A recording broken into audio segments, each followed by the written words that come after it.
Welcome to GNV On The Move, a half-hour program from the City of Gainesville that lets us share the many ways our community is moving forward. I'm your host, Jennifer Smart, and we'll spend our time today looking into our city's public safety initiatives. I'll have a conversation with University of Florida Police Chief Bart Knowles to talk about the strategies he uses to ensure the safety and security of UF students and the campus. We'll also review how to prepare for severe weather this hurricane season. But first, we spend a few minutes with Gainesville Police Chief Nelson Moya to hear about the city's gun violence prevention efforts, community policing, and our close collaboration with our partner agency at UF. Nelson Moya joined the Gainesville Police Department in June 2023 as Assistant Chief and also served as Interim Chief before being appointed Chief of Police last fall. He has more than 30 years of experience in law enforcement. Since arriving at GPD, Chief Moya has made some changes and seen some positive results. Chief Moya, you have been with us before. Welcome back to GNV On The Move. Thank you, Jennifer. It's a pleasure to be here. Yeah, thank you for being here. I wanted to ask you first, you have really done some interesting things at GPD. One thing that you've done is you've launched a data-driven gun violence prevention initiative, and you've seen some results with that. And I'm curious what the strategies are there and how they help make Gainesville safer for our neighbors. Sure, yes, we've seen some significant decreases, in this case, gun-related violence. Part of our tactic was to make it clear to the organization that violent crime, in particular gun violence, was a priority of ours. We have great men and women that serve this community every day, and all that we need to do is bring closer attention and focus to this topic. And so in conjunction with our crime analysts, because we have access to all kinds of data, our goal was to find a way to do precision type of policing, intelligence-led, of course, that's the model. And so the intent is to focus on those areas or those repeat offenders who are prone to gun violence versus deploying resources randomly throughout the city and conducting traffic stops and just randomly trying to find it. That doesn't give you the results. What gives you the results, and then you'll end up relying on luck. Results are based on accuracy based on data. We know that the small percentage of the population, in this case offenders, often cause the biggest percentage of offenses. So if we focus on that metric, we are sure to see decreases in this case, gun violence.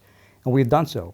Our folks pursue this relentlessly, and we've seen year to date compared to last year, we currently sit at just over 16% total decrease in all crimes, most importantly violent crime. And when you came here, it was at a time when the Gainesville City Commission was really focused on initiatives that would bring down violent crime and specifically gun crime. And we have a city manager who was carrying out those directives with a lot of energy and a lot of intention. So how helpful is that when you come into a situation as a new chief to have that kind of support? Well, that's half the battle.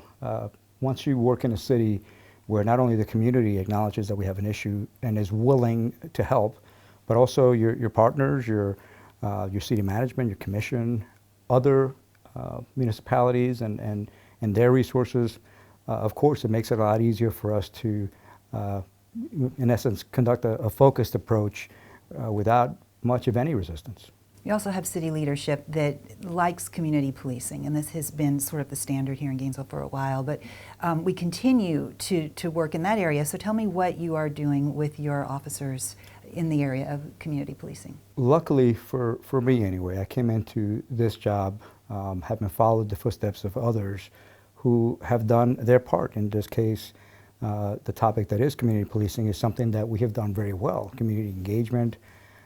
This city has a deep, long-standing history, and we must stay connected to all facets of it in order for us to succeed in public safety. And so all that I've tried to do is maintain what our approach to engagement looks like. And for me, I define it fairly simply, because community policing is kind of a broad term that is an industry term that can be, has many facets. But for us here, my focus is to ask our folks, all of our folks, civilians, sworn, to build relationships and to focus on what that looks like in terms of engagement. We don't necessarily tell them how to do it. We expect that given their function, they know how to interact with what they're doing. If it's a patrol officer that calls for service, if it's even a staff assistant at the front desk, they have an opportunity to engage as well. So for us, it's a matter of leaving an impression of us engaging through relationships. Now, it presents an opportunity because moving forward, my task is to try to capture what that looks like. Our folks do so many things that are often unseen and unheard, if not for the folks that are impacted. What I would like to do is bring some light to those moments so that we can show the community the things that happen when no one is watching. And to me, that's truly a definition of engagement. Right, in communications, of course, we want to play our role in sharing those stories because that's really what Gainesville is about, being out there in the community. All of these people who work with the City of Gainesville are also neighbors who live in the City of Gainesville, and these stories are everywhere. I saw a great photo of you engaging with the kids at midnight basketball from a couple weeks ago, and they looked so connected to you and interested in what you were saying, and this is exactly what you're talking about. Yeah, I think, first of all, and I know you know this, but nothing that I do personally is aimed at a photo op, right? That was just a moment in time where having coached kids and having been a member of teams, it's best to do that circle, right? Where you can talk to everybody at that level. So it was good to talk to them and hear them, for them to understand my purpose for being there. It's not just to say hello, but to share a little bit of why we care to have midnight basketball. It's not just about basketball, it's about, again, relationships and having some degree of positive influence. And along these same lines, you've talked about how it's important to make your officers feel valued and part of a family, and that officers who are in an organization where they have that sense of security and warmth will carry that with them into the community. And so how do you make that happen? That is a daily objective. Sometimes it's easier some days are easier than others, especially when you deal with staffing challenges and resource challenges, because we do. Just because we may be perhaps not fully staffed yet, doesn't mean that we lower the expectation. And so sometimes that creates a stressor, and in order for us to get through that, or those moments, it requires for you to engage not only externally in the community, but internally with your staff as well, and to constantly be explaining why it is that we do things, why we drive in the manner that we drive, so they can stay connected, so they can understand the mission, the vision, and so despite our challenges, so that they can deliver service to our community. You've also had success with recruiting. You kind of just briefly hit on that. We are going to potentially have a fully staffed GPD in the next few months. Yeah, so that, I'm so proud of the work, well, of everybody, because recruiting starts at the ground level. So even our officers or civilians that have their own individual outreach, they're the best recruiters. And all we're trying to do is capture that, make it a priority, and of course, bring our agency to full staffing. And like you mentioned, if all goes well, we are on track to be relatively full staffed by February of next year. And that is a big deal for us. And what that translates to is our ability to staff our shifts as they should be, our ability to refill or rebuild some of our special units that help in everything I'm talking about. It helps in crime fighting, helps in our engagement efforts, while easing the burden on a overworked or stressed workforce that is constantly having to go. Yeah, not an easy job. No. So you also work alongside partner agencies, and UPD is one of those. And before we wrap up, let's talk a little bit about how you work alongside and with UPD to make sure Gainesville is safe, not just for the neighbors who live here year-round, but for the student population as well. So certainly, working with all of our partners, Alachua County Sheriff's Office, Santa Fe, even as north as High Springs and Alachua. But UPD is literally our neighbor, and we have this small university in the middle of the city that is the University of Florida, and it has a huge impact, not only to our community in total, but certainly in public safety, and understanding the specific and particular needs of the student population, the staff, certainly the parents that send their children here and trusting that they're safe or that they will be taken care of. Yeah, so it brings a unique dynamic and certainly an opportunity for us and the University of Florida to constantly be dialoguing and coming up with ideas to collaborate and try to maximize our efforts so that the city is safe and so that what happens in the city influences what happens in campus, vice versa. And so, yeah, that's a work in progress. More to come.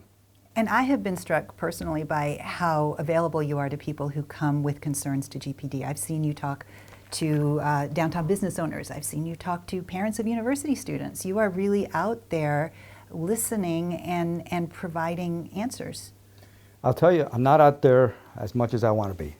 Although I appreciate that, you can only be in so many places. But that is my focus. My focus is not only to deliver a leadership service to our agency, but to be an ambassador of our city in terms of public safety.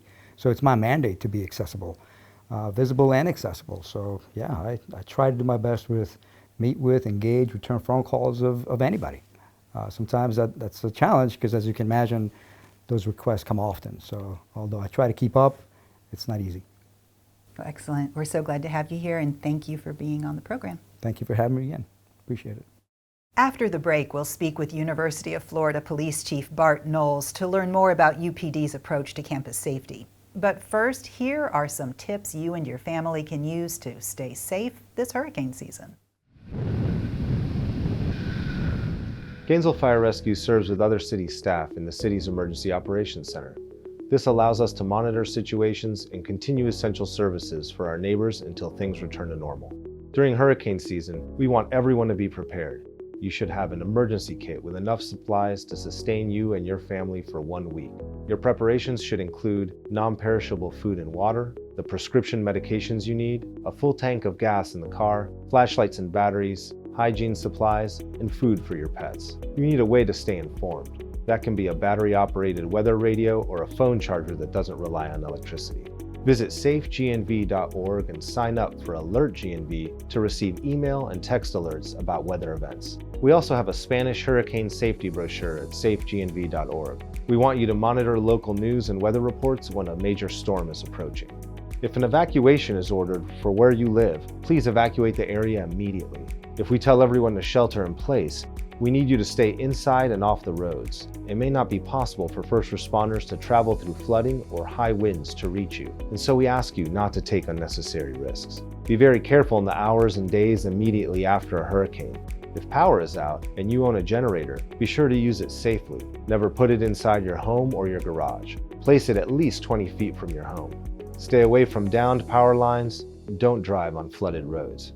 You can use mygnv.org or the MyGNV app on your phone to report these and other issues. If there is a life-threatening emergency, always call 911. Thank you for your attention, and please stay safe. In the City of Gainesville, we believe in second chances.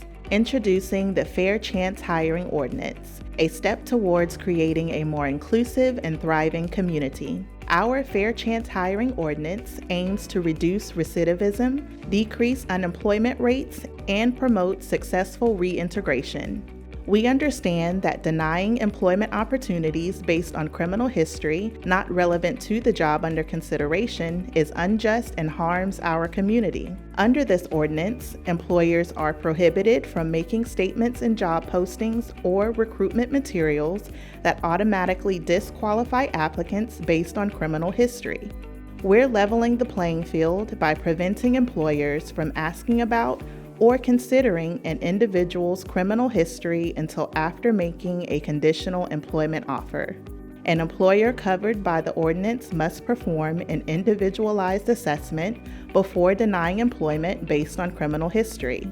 We believe in providing a fair chance for everyone to succeed. Join us in creating a stronger, more inclusive Gainesville. For more information about the Fair Chance Hiring Ordinance, visit our website at gainesville.fl.gov/fairchancehiring. Together, we can build a brighter future for all. Are you ready for some music? Get ready to rock, roll, and groove every Friday night all summer and fall at the Bo Diddley Plaza in historic downtown Gainesville. Catch the best local music under the stars. Bring your lawn chairs, blankets, and kids to the Free Fridays concert series. The fun starts at 7 Friday nights, and again, it's free. For a full schedule, visit GainesvilleFL.gov/Bo Diddley Plaza. Car burglaries are the #1 crime in the city of Gainesville. GPD asks all of our neighbors to lock your doors, to keep your valuables out of sight. If your wallet, your keys, or a firearm are left in sight in your car, the chances of your car being burglarized increase exponentially. Help reduce this crime in the city of Gainesville by keeping your valuables out of sight, locking your vehicles, and taking your keys inside. With these simple steps, you can avoid becoming a victim of the #1 crime in the city of Gainesville, car burglaries.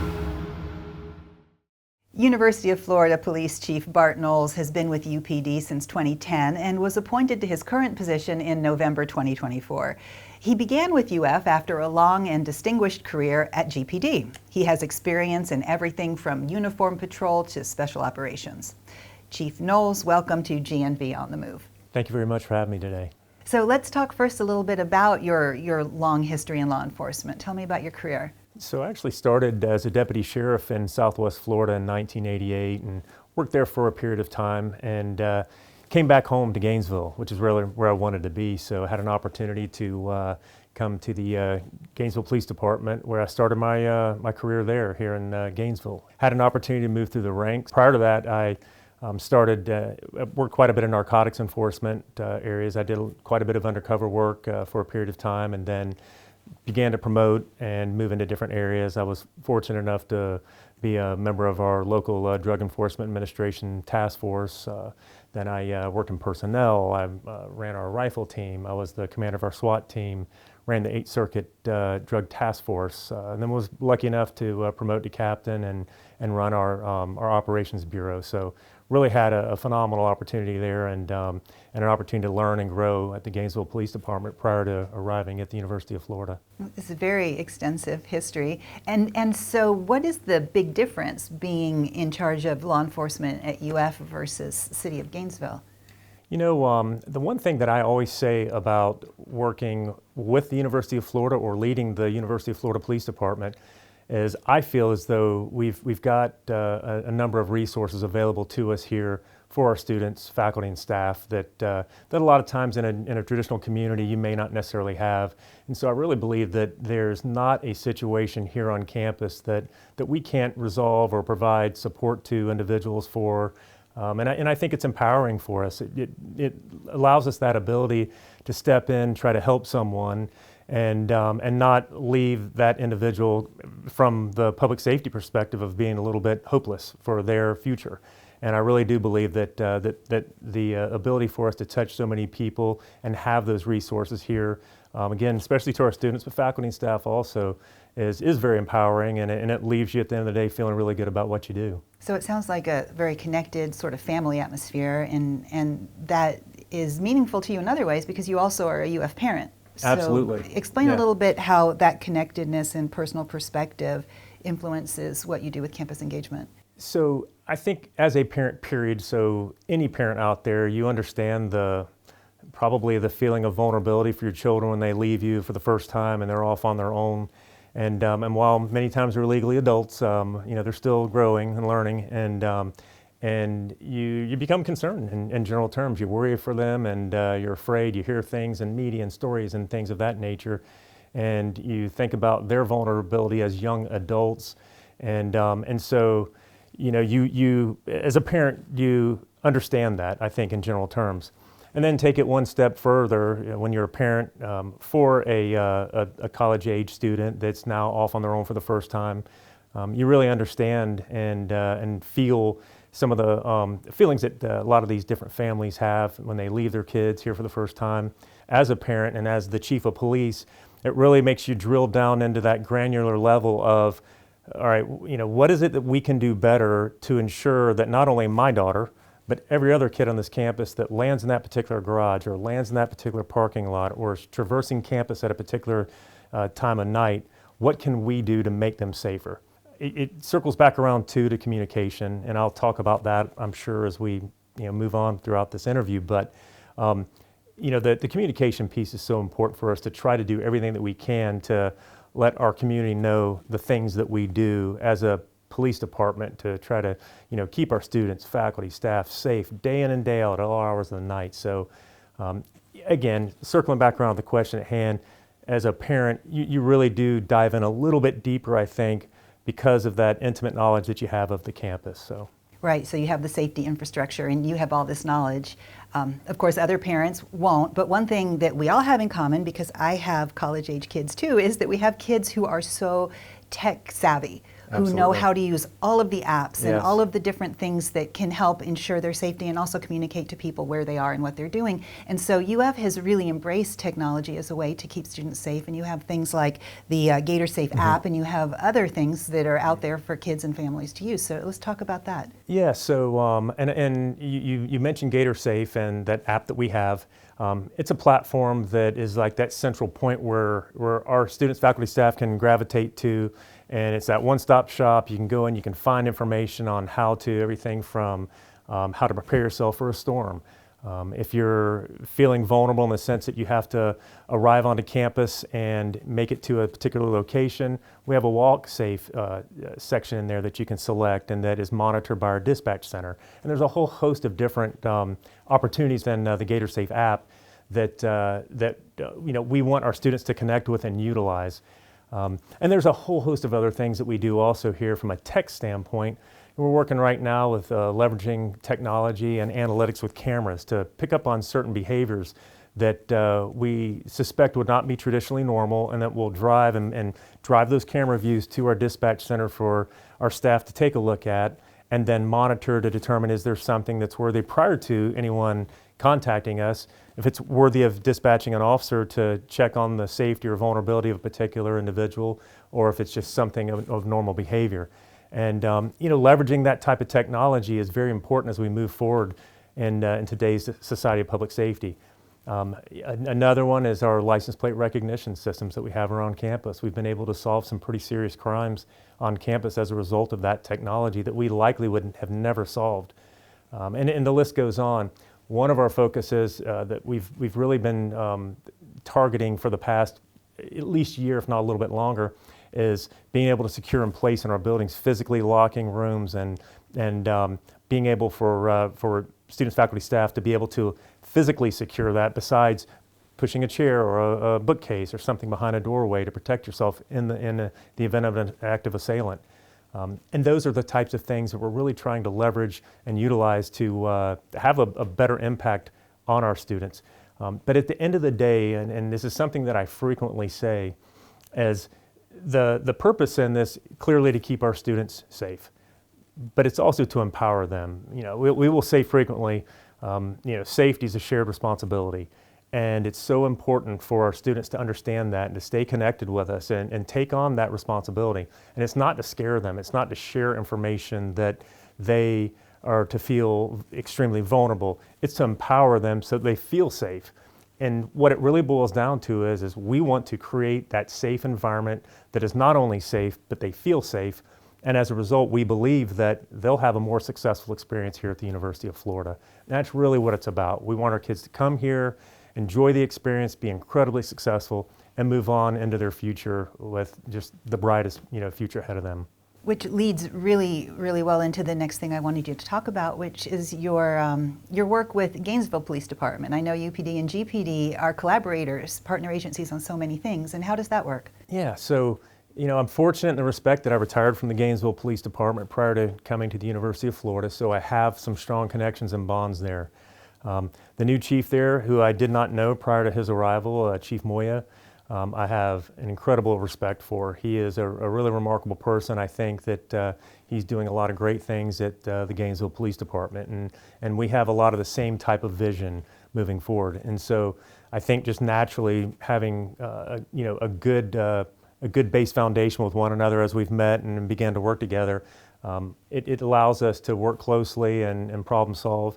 And I think they're on the right track with where they're going from safety in the Gainesville community. I feel positive about the relationship that we have with the Gainesville Police Department, and I would extend that even further with our Sheriff's Office here. We have the same experience with our Sheriff's Office. We communicate routinely with them, and that's holistically, I would say, Fire Rescue, Letcher County, Gainesville Police Department. we work very closely together in this community, and sometimes you'll find that that's not always the case when you travel around the country. So we feel very, very fortunate and blessed to have that type of relationship with our public safety partners. Yeah, it's really good to hear. And we are about out of time, but before we wrap up, I wanted to ask, every August we have new students coming in. What is your word for them about what they should know about safety when they come to campus? Absolutely. So first of all, again, safety is a shared experience and a responsibility. And I would encourage our students to engage. If you have no idea what the resources are on campus, contact the University of Florida Police Department. We will help steer you in the right direction. We have a tremendous amount of resources here to keep you safe and support you, whether that's on or off campus. Communicate with us so that you understand and can embrace all the different resources that we have to be able to keep you safe on campus and provide the best experience for you. We want everyone here that's a student, faculty, staff to again leave here one day with that feeling that they look back and really looked and said, wow, what an incredible time I had there, and positive versus something different than that. And we want them all to come back and visit. Absolutely. Yeah, Yes. absolutely. Thank you so much, Chief. Thank you. We hope you've enjoyed this glimpse of the many exciting projects going on in Gainesville. We leave you now with a look at Serenity, Art in Meditation, the latest exhibit at the historic Thomas Center Gallery. The installation explores how the creation of art is used to promote mind, body, and spirit in various forms of meditation. Join us again next month as we take another look at GNV On The Move.